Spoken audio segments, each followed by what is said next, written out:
Hello, James Moffat here. Please go to parentingadultchildren.org website and sign up for a free membership and leave a review for this episode. If you have any requests for future topics, send me an email at talkpac@proton.me. That's talkpac@proton.me. Please share this podcast with your friends and family. Now for today's guest interview.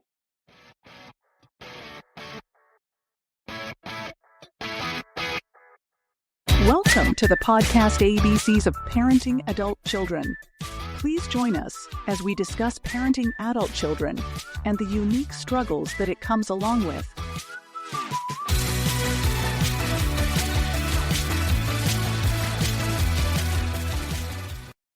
Hello, and thank you for listening to our podcast. Please subscribe and follow this podcast on Apple Podcasts or wherever you listen. Please take the time to leave a review where you listen to podcasts or on our website at parentingadultchildren.org. Our Instagram channel is parentingadultchildren125. Video episodes are uploaded at rumble.com and my YouTube channel. Please subscribe and follow those channels for future updates. I release new episodes every Friday at 8 a.m. Thank you for listening, and now to our featured episode. Hello, and welcome to ABCs of Parenting Adult Children. My name is James Moffat, and I'll be your host. Today we have Kim, and I don't know how to say your last name. It rhymes with pinch. It's minch. Okay. So we have Kim here as our guest speaker. Kim, thank you for being here. How are you doing today? I'm good, James. It's exciting to be here to chat with you today about adult children. Absolutely. So go ahead and introduce yourself to the listening audience. Sure. My name is Kim Minch, and I am a JAI certified parenting coach. I have been coaching parents of adolescents since 2016. I have 5 adult children myself, and actually it was my oldest son's walk through addiction and mental health issues when he was in his 20s or early 20s that kind of brought me to this work inadvertently. I have become the coach that I needed back in 2008 when, he was walking through some real challenges. Fortunately for me, he is almost 15 years sober at this point, but he still struggles quite a bit with his mental health. So he has diagnosed depression and OCD. And I have, over the course of working with parents since 2016, developed a niche that I work in now of coaching parents of emerging adults, so 18 to say 30, emerging adults being those that are still physically and financially dependent on their parents. So I coach their parents to help their young person move forward by making sure that they are setting healthy boundaries, communicating well, and not enabling unhealthy or dysfunctional relationships at their home. So yes, my youngest is my only daughter. She's 19. Again, I have 4 sons that are 22, 27, 31, and 37 years of age. At this point, I am married and have been for 33 years. So have quite a bit of personal background, and it was TikTok and Instagram over the last 3.5 years that have brought me a worldwide audience. And again, niching in really helping parents of young adults who are struggling to move forward in life. Well, that is very interesting. And you certainly have I'm sure you have a very adventuresome parent story if you raised 5 kids. My wife and I have been married for 34 years. We raised 4 kids. They're all grown and out of the house. We're empty nesters, except for as soon as my wife heard that term, she went out and got 2 dogs and 2 cats. So we're not really empty nesters. Instead of a babysitter, we need a dog sitter. Anyway. Yeah, I'm right there with you. Back in 2015, we had 2 teenagers still living at home, and they were giving me a run for my money.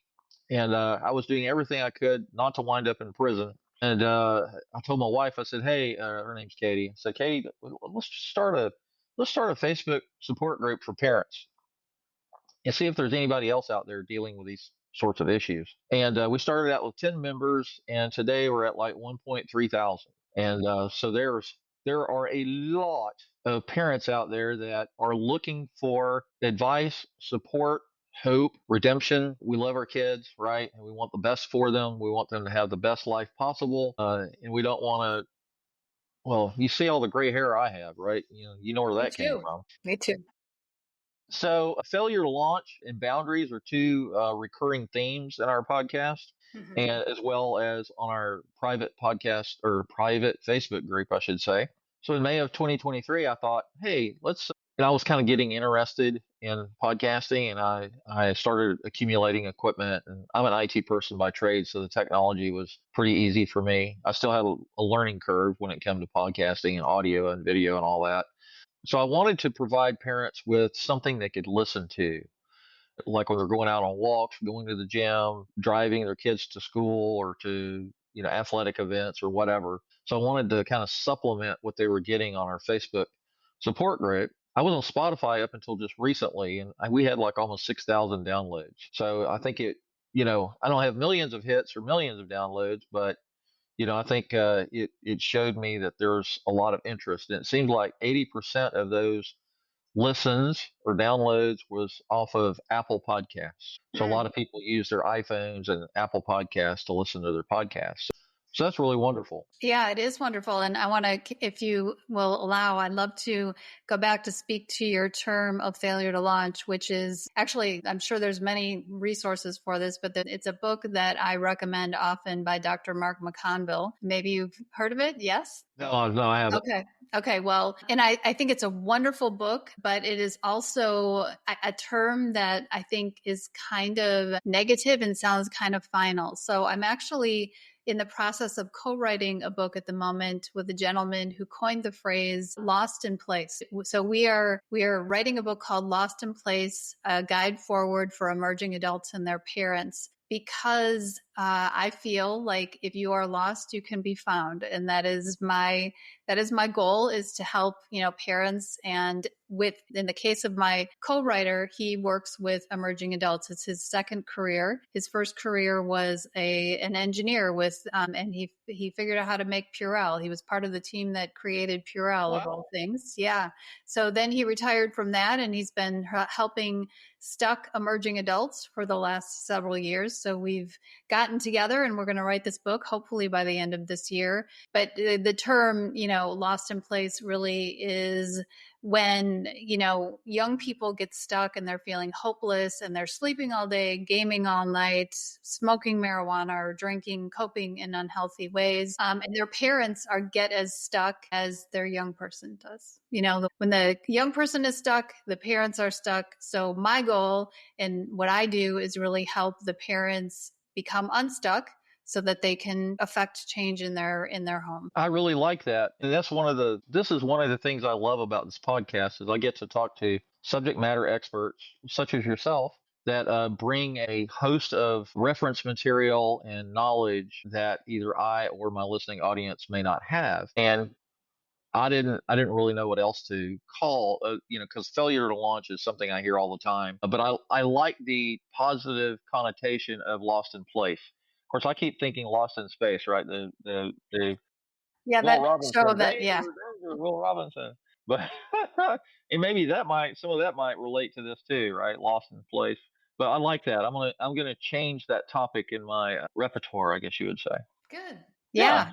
Very good. I like that. If you're lost, you can be found. And whether that's a parent who is struggling or a young person who is struggling, this is what we believe. And so we're working on a guide to that end to help both groups of people. And that's awesome. And I will we'll be in contact via email. I'm sure between now and the time that your episode releases, I think it's going to be in September sometime. And I want to create some video clips off in Riverside and advertise some of your resources on Instagram and Facebook, or Facebook support group. I post all of our videos to the Facebook support group so that people can watch them. And we can talk more about that offline.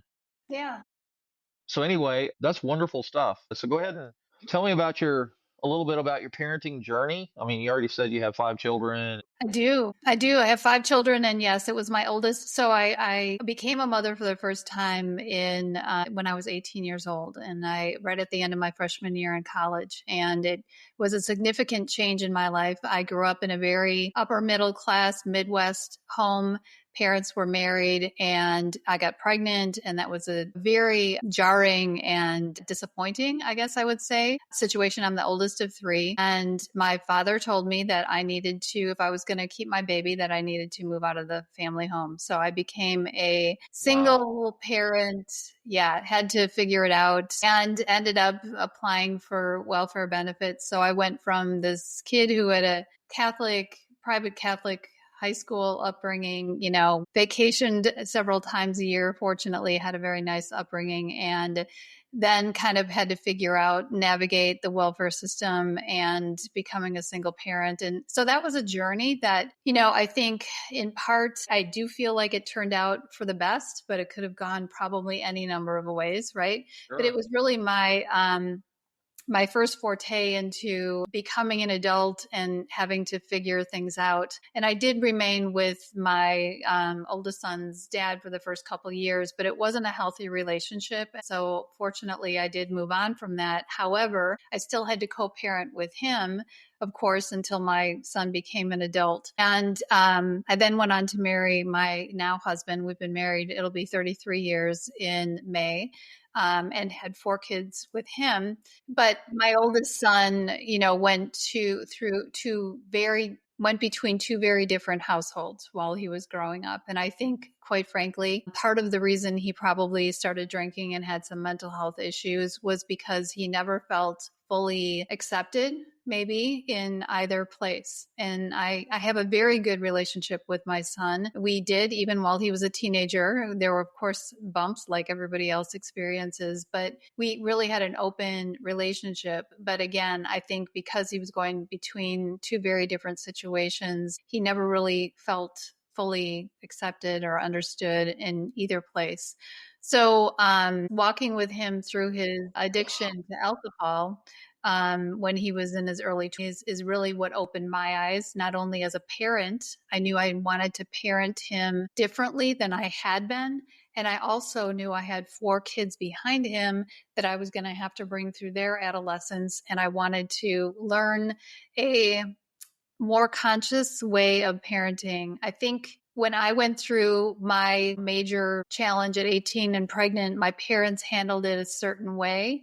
And I remembered clearly how they had handled it. And I wanted to do things differently. I wanted to be more emotionally supportive of my son, but I also didn't want to enable him. And I think part of why my parents made decisions that they did when I was young was because they didn't want to enable an unhealthy situation in me. But I think hopefully part of my feeling is that we look at our parents and the upbringing that they gave us and the support and encouragement and that kind of thing, and really think about how we might do things differently, or in some cases in a more healthy way. And I hope that actually my kids will do the same, will look at their own upbringing, when and if they become parents, and really decide, to become even more conscious with how they interact with their children if they have them. Right.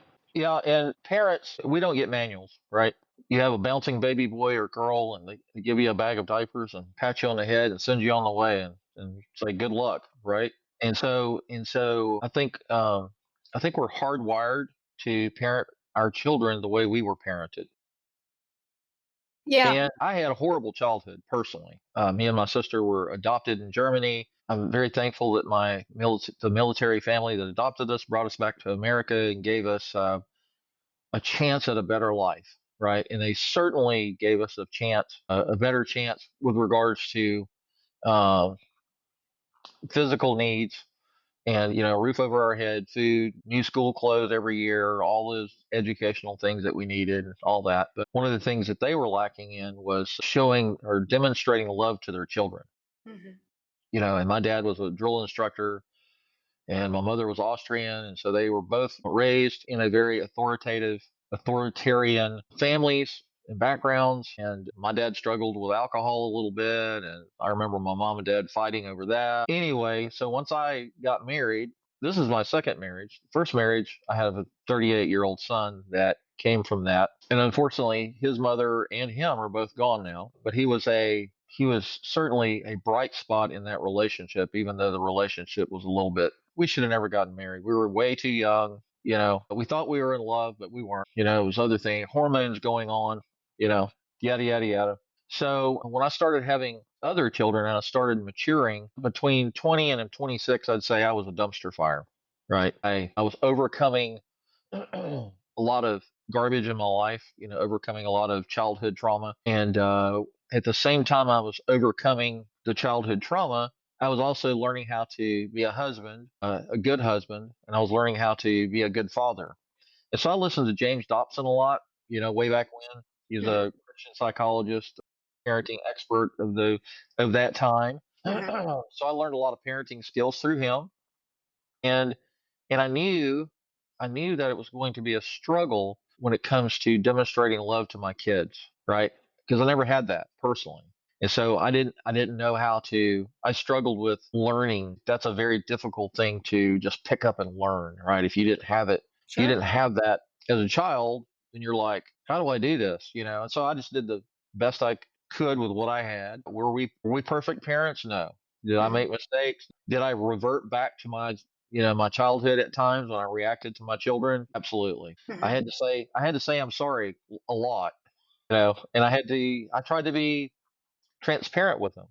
Mhm. I talked about being in a dumpster fire, between the ages of 20 and 26. And so I shared some of those stories with them and said, hey, I'm not a perfect parent. I'm not a perfect father. These are some of the mistakes I've made, and these are mistakes that I want you to learn from. I don't want you to make the same mistakes I did, and of course, you know, I thought my parents were out of touch.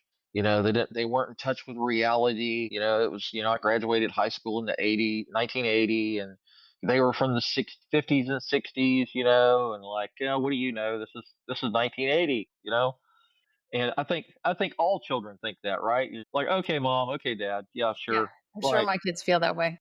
sure, and so we all struggle with that transition. We all struggle with trying to relate to our children, trying to relate to them in a healthy manner, and we try to establish guardrails or boundaries that will keep them out of trouble. And you try to establish trust and respect both ways between the parent, from the parent to the child and from the child to the parent, so that when they get older, if you have a good enough relationship with them, hopefully they will come to you and ask questions and share their life with you and say, hey, this is what happened at school, or this is what happened at work or at college, and I don't want you to fix the problem, but what do you think I should have done? And this is what I did do. And so I think every parent wants to have a healthy relationship with their children, so they can be in a place where they can be a support system and a mentor to 18 through 26, because before that there's a parent child relationship, and you're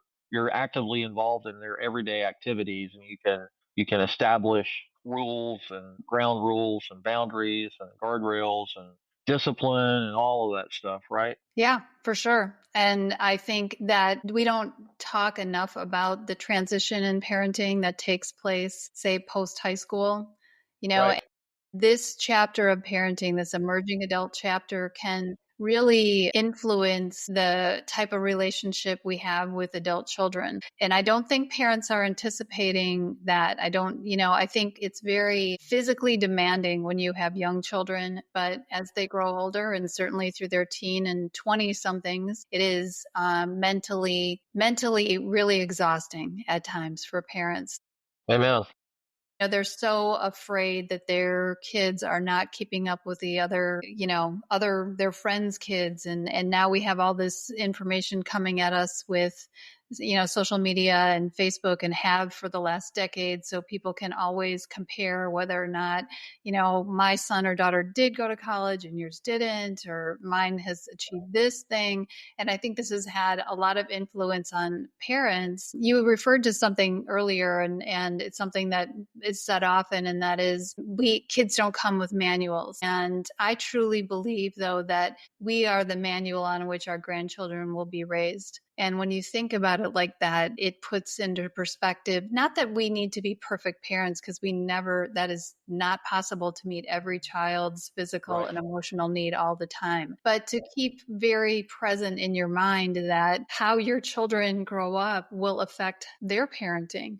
And so thinking about the legacy of your grandchildren and how you want your children to parent their children. And we go on, right? We, even though we may not physically be here, we're part of a family legacy, and to really be thinking about that at times, especially when they're really, your young people in your life are really challenged by their mental health or maybe substance use and just some unhealthy habits that they've gotten into.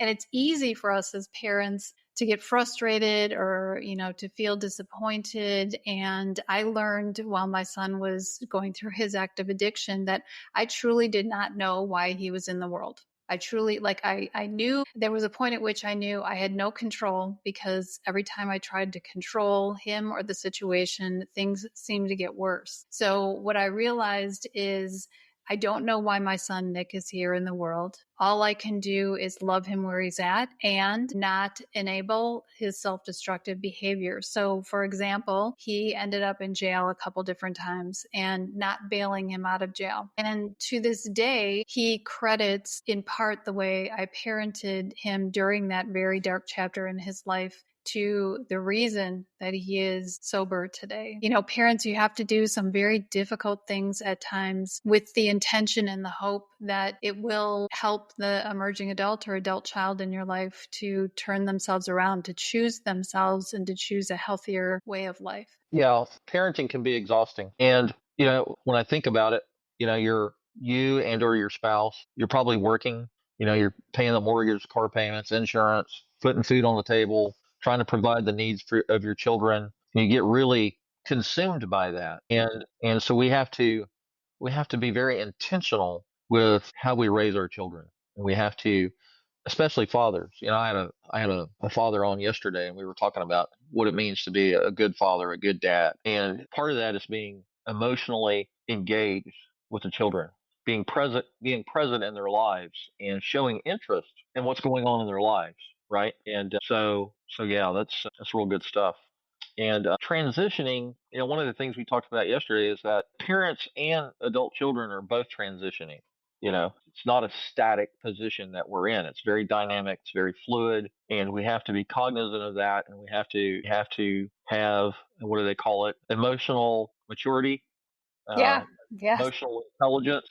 We need to be self-aware and understand where we are as people, as men, as women, as moms, as dads, as parents, right? And so we have to be very intentional that, like, self-care is one of the, recurring themes. And I encourage, and several of my guests have encouraged, moms and dads both to take time out of their busy schedules to figure out what self-care means. Does it mean a walk in the park?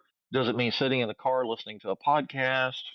What does that mean? In other words, you need a break from the battle. You need a break from the day-to-day grind, work and all of that. Yeah, absolutely, for sure. And I tell moms that they are the emotional barometers in the family. Not that dads aren't. Dads, I think dads unfortunately minimize or don't understand the impact of their emotional response to a situation. But mothers feel like, just in my own parenting journey and in those that I'm coaching, when moms are not taking good care of themselves, when they're not investing in themselves, when they're running themselves ragged, when they're putting themselves last, it is during that time when things tend to get even worse. When I work with mothers and they're setting personal boundaries for themselves and they are investing in themselves, whether that is a walk or that is a therapist for themselves or whatever it is, that they get that support. I also have a wonderful twice a week parent support group that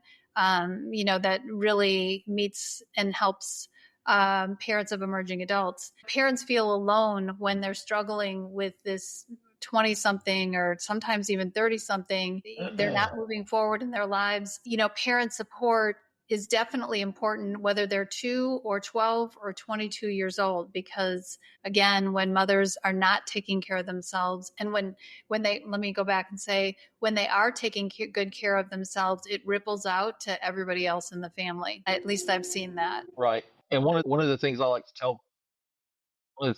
tell people is that self care is not selfish, No. right? because I think sometimes, especially the mothers, I think sometimes, they want to provide the best care that they can for their kids, and they're in the midst of the battle, and they start thinking about self-care, or they'll listen to a podcast like this, and we're saying, "Hey, mom, you need to take a break. You need to take care of yourself. You need to take care of yourself physically, mentally, emotionally, spiritually, right? And do those things that you can do to get recentered and be the best person, the best mom, the best mother, the best whatever, right? Homemaker, Yeah. whatever you want to call it. Moms wear multiple hats in the family, as we all know, and unfortunately, moms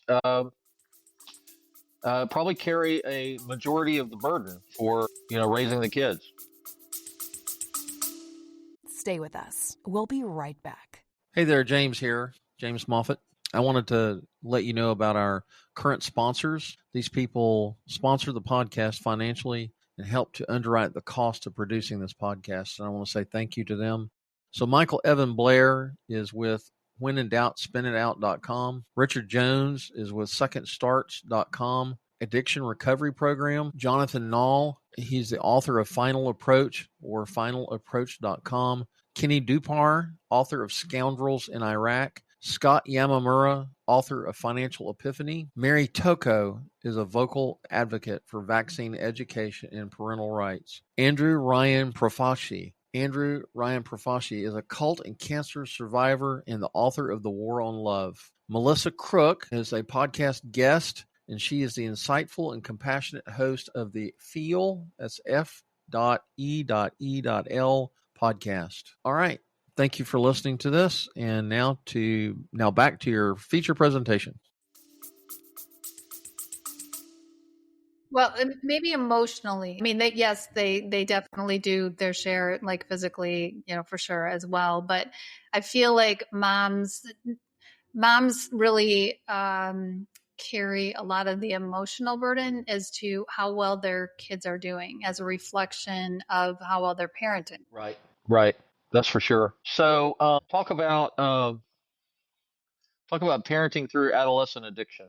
Yeah, I think that again, having had that experience with my son, one of the things that I know I was in was denial for a while. I wanted to believe that, I mean, he had some depression and anxiety kind of when he was in his teen and early teen years, and took him to a therapist, did some family counseling, did what we thought was, the best and the right thing to do at the time, Right. which is often what we do as parents.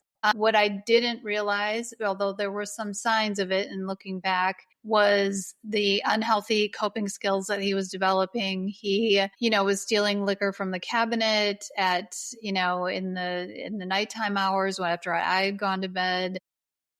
So it was in hindsight, there were definitely signs. And I think as a parent, I didn't quite know how to deal with it. So I ignored it, or I minimized things, literally until my son called me and said, "Mom, I don't remember the last 3 days of my life. I've been on a blackout due to an alcohol binge. This isn't the first time, and I need help." And that was a point at which I could no longer deny what the situation was. And then it was trying to figure out, okay, now what do I do as a parent? And it was a series of, months where he would do better for a little bit, and then he'd fall off the wagon. And that was always, I got to a place where I didn't want the phone to ring. And I know many parents can probably identify with that, because you just didn't know what was going to come at you from the other end. If it was a police officer, if it was, your kid in an accident or whatever, Right. Whatever horrible thing happens. It definitely was, I would encourage parents who have that instinct that there's something not right to, not to deny, to ask questions, to educate themselves on adolescent addiction. Right. And, because I think knowledge can be really empowering. And when you don't know, it's important, when you don't know, you tend to parent from fear. And of course, it's a fearful situation when your young person is, drinking or taking drugs, or, they're coping with unhealthy, things. But when you educate yourself, you're at least feeling a little bit more empowered about what's going on, about what behavior is normal during adolescence and what is, something that's a red flag and something to really be concerned about. Right. That's good stuff. So let's talk about the shift in parenting that needs to take place in their 20s. Yeah. So I think this actually occurs progressively before then, but definitely if you haven't done this before then, it really needs to be one of parenting with rather than over them, talking with them rather than talking at them. It seems to me that when we come from a place of wanting to try and control, the older they get, the more pushback that they're going to give us, right? So I talk about something called collaborative problem solving, which isn't a new name. It's something that's been happening in the workplace for a long time, but it's something that I encourage parents of emerging adults and adult children to do. And that is many parents, excuse me, I need to take a water. No, that's fine. Many parents, excuse me, I'm losing my voice. Many parents, now I lost my train of thought. Let me think for a second. We're talking about the shift in parenting that needs to take place when they're in their 20s. Right. You need to start before that. Yes. So many parents realize that if you have a 25-year-old who's living at home with you because he can't afford his place yet or whatever, they're living back at home and there are problems that are taking place in the relationship, parents realize that there's no consequence that they can give to a 25-year-old who maybe doesn't come home at night. They realize that the days of being able to control or set boundaries or give consequences don't really exist. So this collaborative problem solving is a way for them to invite that adult or emerging adult into the solution to the problem. So it's what I talk with parents about is like, you've got to sit down and work out together instead of the parent always feeling like they have to come up with the solution or they have to fix it and the young person not wanting to participate, right?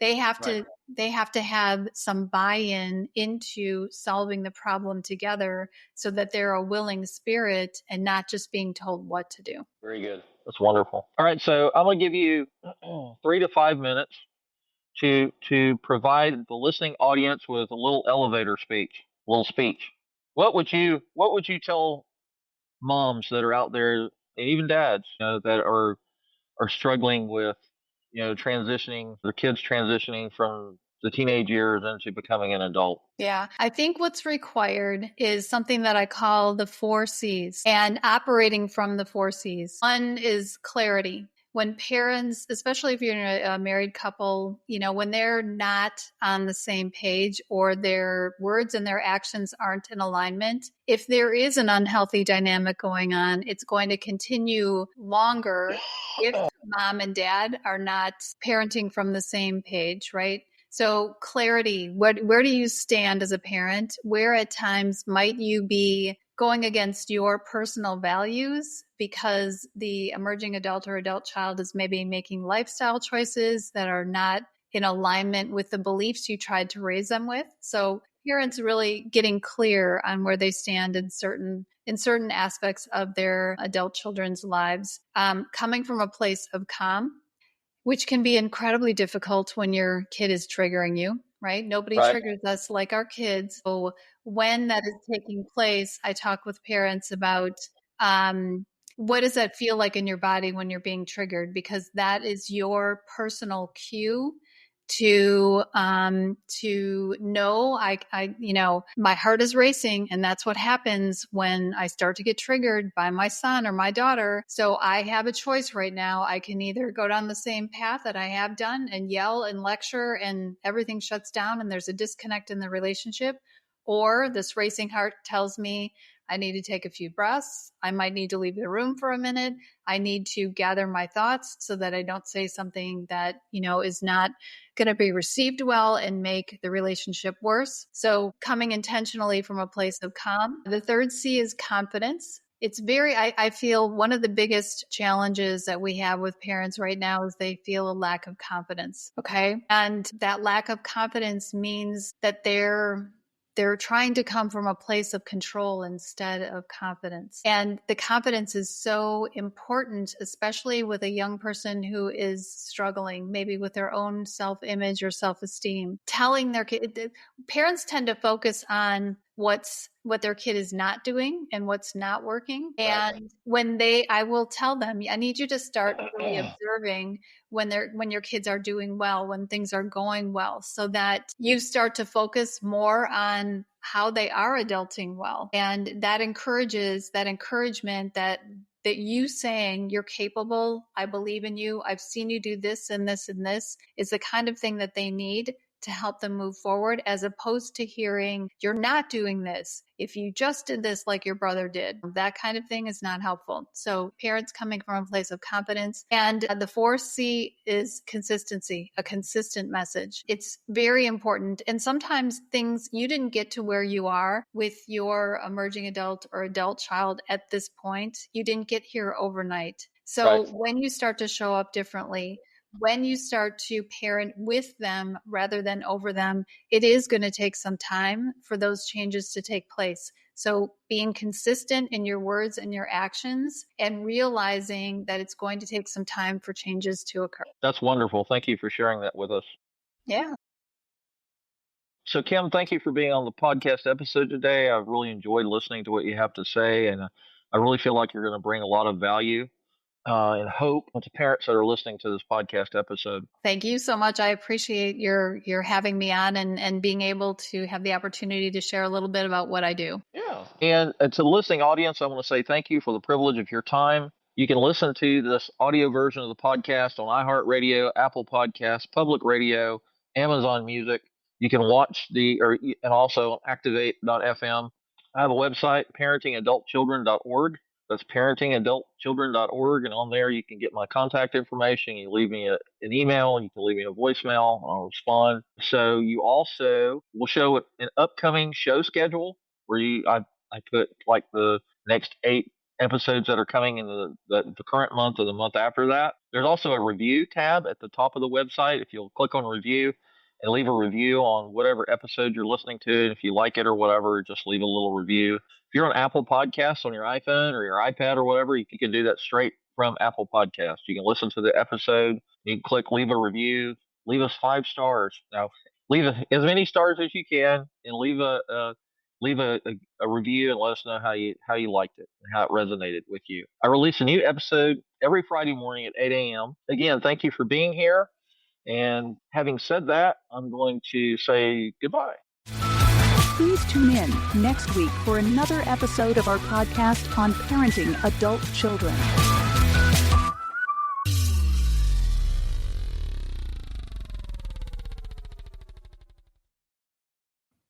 If you are the parent, mentor, friend, or relative of a young adult in recovery, please listen closely for about 90 seconds. I have some very important information for you. The current treatment system has become a revolving door, relapse-ridden mess with well under a 20% success rate. It doesn't matter who's measuring it. My name is Richard Jones, and I have spent the better part of my 38-year career working with the families of young adults in recovery. Now, I am talking about young adults, 17 to 25, with substance abuse issues or trouble with the law. They may need rehab, they may be currently in treatment, or they may be finishing a detox program. They may be heading toward jail or being released soon. Most recovery programs are forced and sterile. They ignore your child's natural strengths and abilities and their biggest advantage, you. Now, the 3 biggest problems we can solve for your family right now. First, by accident or design, the system is built on a relapse model. It offers a Band-Aid that is designed to keep you coming back instead of killing the source of the relapse at its roots. Secondly, it's built on a model of guilt and shame in order to assign blame to you and your child instead of fixing the real problem. See, the system is financially abusive. Tens of thousands of dollars that will not guarantee one result, just the promise that you can try over and over again if you live long enough. Now, it's very important for you to understand. With the right kind of determined outcome support and a clear roadmap, you can get a relapse-proof recovery without humiliation, without guilt, or being financially abused. You can also start seeing results immediately. No more blind faith reliance on an indifferent, reluctant, or burnout practitioner. You can finally take advantage of a method that works with your young adult strengths and abilities. Let us show you the only lasting way to recovery instead of the same old failed methods that most treatment systems use without regard to result or to your family's future. If you are the type of family who will not take no for an answer, the kind of family who can't afford to lose someone they lose, please consider this: stopping the frustration and fighting right away, exchanging embarrassment for pride and bragging, and saying no to being financially victimized with no promises whatsoever. If this sounds like the kind of recovery effort you and your young adult deserve, give us your name and best email address below for more information. You can also go to secondstarts.com, that's the number 2, NDSTARTS.com, and book a free 15-minute call. There is a better way for the people who care more.